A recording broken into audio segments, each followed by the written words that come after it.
I have a whole blog post, obviously, on how to be a better writer, but I can give you some pet peeves right off the top of my head right now. First, people try to write their thought process.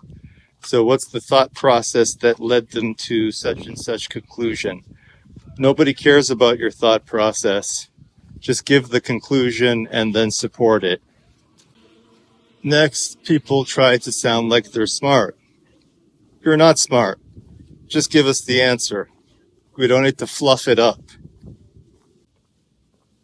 So just write it like you're writing an email to somebody. People think longer is better. No, it's not.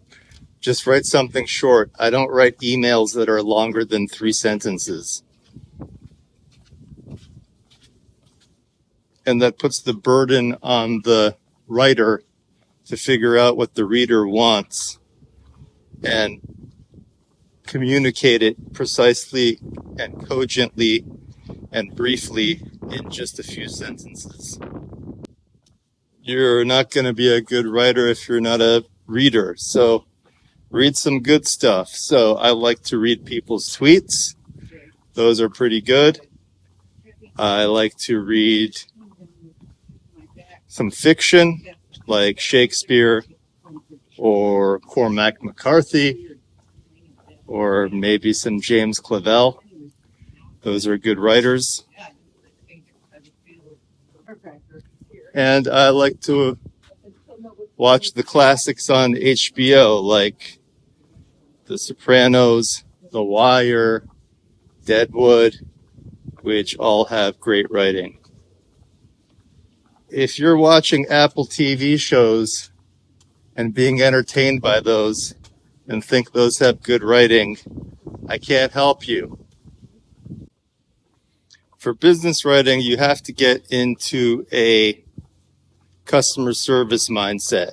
You're there to solve their problems. You also have to get into a design mindset, which is you have to get into the reader's head, understand their problem, and sequence your ideas in the correct order and with the right amount of extra information that they didn't ask for that displays that you've thought through the issue for them on their behalf, looked at the other side of the argument, and presented things to them that they didn't know that they needed. You have to think about what you would want to know if you were in the other person's shoes and argue against yourself, either implicitly or explicitly, or just go through the thought process yourself and see if there's anything there.